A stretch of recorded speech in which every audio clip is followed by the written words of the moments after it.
Murali, good evening sir. Good evening. ఏంటి అసలు సిరిపురం నుంచి ఏయూ వరకు ర్యాలీ జరిగినట్లుంది? ర్యాలీ ఎలా జరిగింది, ఏంటి అసలు అక్కడ? మొత్తం మీద ఈ రోజు ప్రధాని నరేంద్ర మోడీ గారికి ఆంధ్రప్రదేశ్ ప్రభుత్వం తరఫున, ఆంధ్రప్రదేశ్ ప్రజల తరఫున ఒక సూపర్ సక్సెస్ స్టోరీ అయితే కనుక చూపించారు సార్. ఎందుకంటే మన ఎన్నికలలో కేంద్రంలో ఎన్డీఏ మళ్ళీ తిరిగి అధికారంలోకి రావటానికి ఆంధ్రప్రదేశ్ ప్రజలు కూటమికి అందించినటువంటి విజయం ఎంత కీలకంగా మారిందో ఈ రోజు రాష్ట్ర ప్రజలకు, రాష్ట్ర అభివృద్ధికి ప్రధాని నరేంద్ర మోడీ గారి పర్యటన కూడా అంతే కీలకమనే భావన వచ్చే విధంగా కూడా ఈ రోజు విశాఖ వాసులు లేదా ఉత్తరాంధ్ర వాసులు మొత్తం మీద సిరిపురం జంక్షన్ నుంచి Andhra university engineering college ground వరకు కూడా రోడ్డుకి ఇరువైపులా కూడా పూర్తి స్థాయిలో పువ్వులు చల్లుతూ కూడా ప్రధాని నరేంద్ర మోడీకి ఒక ఘన స్వాగతం పలికారని. నరేంద్ర మోడీ పక్కన ఒకవైపు ముఖ్యమంత్రి చంద్రబాబు, మరొక వైపు డిప్యూటీ ముఖ్యమంత్రి పవన్ కళ్యాణ్ వెనకాల పురంధేశ్వరి గారు ఉన్నారు. మొత్తం ప్రజలకి దారి పొడిగిన అభివాదం చేస్తూ కూడా ఈ రోజు కార్యక్రమం అయితే చాలా చాలా అద్భుతంగా స్వాగత ద్వారాలు కానీ స్వాగతం కానీ లభించిందని చెప్పడంలో ఎటువంటి సందేహం లేదండి. ఆ తర్వాత జరిగినటువంటి ఆంధ్ర యూనివర్సిటీ సభలో జరిగినటువంటి మీటింగ్ లో వర్చువల్ గా దగ్గర 2 లక్షల కోట్ల రూపాయల విలువైనటువంటి అభివృద్ధి పనులకి ముఖ్యంగా ప్రధాని నరేంద్ర మోడీ శంకుస్థాపన చేశారండి. ఇందులో ప్రధానంగా కూడా విశాఖకు సంబంధించినటువంటి రైల్వే జోన్ అండి. రైల్వే జోన్ అనేది ఉత్తరాంధ్ర వాసులు ఎప్పటి నుంచో చిరకాల కోరిక. ముఖ్యంగా కూడా ఆంధ్రప్రదేశ్ ప్రజలు కూడా ఒక రైల్వే జోన్ కావాలని విశాఖపట్నం వాసులు కోరుకుంటున్నటువంటి రైల్వే జోన్ కి ఈ రోజు ప్రధాని నరేంద్ర మోడీ శంకుస్థాపన చేశారని, అది కార్యరూపం దాల్స్తే కనుక రైల్వే కేంద్రంగా ఉత్తరాంధ్ర ప్రాంతంగా అభివృద్ధి చెందబోతుంది సార్. అదే విధంగా మరొకటి ఏదైతే పారిశ్రామిక హబ్ అండి, చెన్నై బెంగళూరుకు సంబంధించినటువంటి ఈ పారిశ్రామిక హబ్ కూడా చాలా కీలకంగా మారనుందండి. ఐటీ హబ్ గా కూడా ఇది మారబోతుంది సార్. దీంతో పాటుగా గ్రీన్ హైడ్రోజన్ సంబంధించి కానీ ఇవన్నీ కూడా ఈ రోజు ఆయన లాంఛనంగా ప్రారంభించారు సార్. అదే విధంగా కూడా ప్రసంగాలు కూడా పవన్ కళ్యాణ్ అవ్వచ్చు, చంద్రబాబు అవ్వచ్చు, నరేంద్ర మోడీ అవ్వచ్చు రాష్ట్ర అభివృద్ధిని కాంక్షించే విధంగా వారు ఇచ్చినటువంటి ప్రసంగాలు బట్టి అర్థమవుతుంది. మొత్తం మీద ఏదేమైనప్పటికీ ఈ రోజు ప్రధాని నరేంద్ర మోడీ ఆంధ్రప్రదేశ్ కి రావడం, ఆయన ప్రసంగం చూస్తే కనుక ఖచ్చితంగా రానున్న రోజుల్లో ఆంధ్రప్రదేశ్ మరింత అభివృద్ధి చెందే దిశగా కూడా కేంద్ర సహాయ సహకారాలు అందిస్తారని వాళ్ళు భావించవచ్చు. Okay, right Murali. ఇంకేమన్నా పొలిటికల్ పదనెస్లు ఏమైనా ఉన్నాయా స్టేజ్ మీద కానీ, పక్కన కానీ, కింద కానీ? అక్కడైతే ప్రధాని నరేంద్ర రోడ్ షోలు ఎక్కడ కూడా పొలిటికల్ విషయాలు అయితే ఏమి లేవు సార్. ఎందుకంటే ఒకవైపు ప్రధాని నరేంద్ర మోడీకి హై సెక్యూరిటీ అండి, నెక్స్ట్ ముఖ్యమంత్రి చంద్రబాబు నాయుడు కూడా స్పెషల్ సెక్యూరిటీతో ఎవరికి కూడా ఇటువంటి ఛాన్స్ ఇవ్వలేదండి. అయితే ఇక్కడ ఒక పాయింట్ ఏంటంటే వైసీపీ కూడా ఒక కొత్త పదం మొదలెట్టారండి.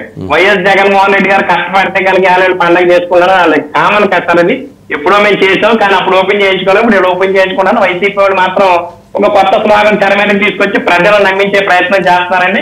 కానీ ఈ రోజు ప్రధాని నరేంద్ర మోడీ, ముఖ్యమంత్రి చంద్రబాబు నాయుడు గారు మధ్య అంటే అక్కడ కనపడుతున్నటువంటి విషయాలు చూస్తే కనుక వారిద్దరి మధ్య ఎంత బలమైన బాండింగ్ ఏర్పడిందని తెలుస్తుందండి. స్టేజ్ మీద వాళ్ళు మాట్లాడుకున్న విషయాలు కానీ, వాళ్ళు చూస్తున్నటువంటి ఆహభావాలు కానీ చూస్తే వాళ్ళిద్దరి మధ్య మంచి బాండింగ్ అయితే కనపడుతుందండి. బాండింగ్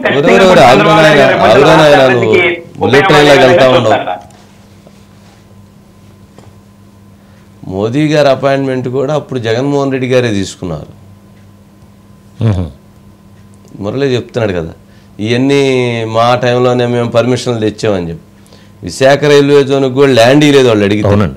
దాని పనిలో విశాఖలో ఉన్నటువంటి భూములు తాకట్టు పెట్టుకోవడానికి డబ్బులు తెచ్చుకునే పనిలో ఉన్నారు. కానీ కేసుల నుంచి బయటపడడానికి నువ్వు ఒక లైన్ పోతావు, నీకేమన్నా కేసులు గోల.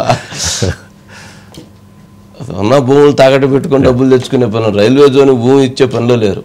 సరే, ఈ ప్రభుత్వం వచ్చిన తర్వాత పాత లెటర్ తీసి పెట్టి, బాబు మీకు అడిగినా కూడా మీరు ఇవ్వలేకపోయారు, ఇప్పుడు మేము ఇస్తున్నాం చేసి పెట్టండి అని చెప్పని ఆ భూములు తీసుకుని ఇచ్చేశారు. ఈ క్రమంలో జరిగినటువంటి ప్రక్రియ ఏంటంటే నరేంద్ర మోదీ గారిని లాస్ట్ 1 మంత్ బ్యాకే రావాల్సింది, అప్పుడు టైం అడిగితే కుదరలేదు. మరలా ఈ మంత్లో వస్తా అన్నారు, అందుకని న్యూ ఇయర్లో ఈ వీక్లో తీసుకొని రావడం జరిగింది. జగన్మోహన్ రెడ్డి గారు లేదా వైఎస్ఆర్సీపీ వాళ్ళు చెప్పేది ఏంటంటే మేమే అప్పుడు ఎన్ని పర్మిషన్లు తెచ్చాం అని చెప్తాను. లేదు అప్పుడే జనవరి 7వ తారీఖున అప్పుడే వాళ్ళు ఉన్నప్పుడే టైం ఫిక్స్ చేశారు అని అనుకోవాలి. వీలైతే కుదిరితే అట్లా కూడా చెబుతారు, చెప్పేటువంటి నేతలు కూడా ఉన్నారు. అలా చెప్పుకోవడం కూడా అందరికీ కుదరదు, అది కొద్ది మందికే కుదురుతుంది. అదే వారి గొప్పతనం అనుకోవాలేమో. ఓకే, ఉదయ్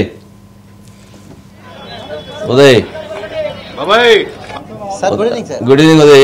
ఏం జరుగుతుంది, ఏంటి ఓవరాల్గా అక్కడ, ఏంటి గ్రౌండ్లో ఉన్న సిచ్యువేషన్ ఏంటి? సార్ ప్రజలైతే మాత్రం సుమారు 2 లక్షల నుంచి 3 లక్షల మంది అటెండ్ అయ్యారు సార్. మోదీ రోడ్ షో సభ అయితే మాత్రం గ్రాండ్ సక్సెస్ అనే చెప్పొచ్చు సార్. అంటే చాలా మంది కూటమి నేతలు కూడా ఇది ఒక 6 months విక్టరీగా అయితే భావిస్తున్నారు సార్. దానికి తోడు 2,08,000 కోట్ల రూపాయలు ఒక్క సభ ద్వారా శంకుస్థాపన చేయడం అనేది చాలా అరుదుగా జరుగుతుంది సార్. అలాంటి దట్టు ఆంధ్రప్రదేశ్ లాంటి రాష్ట్రంలో గత 5 ఏళ్ళలో చూసుకుంటే సార్ పూర్తిగా వెనకబడిపోయింది. ఇప్పుడు ఈ శంకుస్థాపన ద్వారా భారీగా ఉద్యోగాలు రాబోతున్నాయి అంటూ కూడా పెద్ద ఎత్తున ఆశిస్తున్నారు. కాబట్టి సార్ రైల్వే జోన్ ప్రధాన అంశం సార్. 52 ఎకరాలు గత ప్రభుత్వం కట్టబెట్టలేదు సార్. నూతన ప్రభుత్వం వచ్చిన 3 నెలల్లోనే దానికి సంబంధించి క్లియరెన్స్ చేసి ఈరోజు ఆ భవనాలకు కూడా శంకుస్థాపన చేశారు సార్. బల్క్ ట్రక్ పార్కు 2,000 కోట్ల రూపాయలతో 1,84,000 రూపాయలతో అయితే మాత్రం ఎన్టీపీసీ గ్రీన్ హైడ్రోజన్ ప్రాజెక్ట్ శంకుస్థాపన. ప్రధానంగా అదే కాకుండా రైల్వే జోన్ రైల్వే ప్రాజెక్టు కూడా శంకుస్థాపన చేశారు సార్. ఏదైతే చెన్నై విశాఖ కారిడార్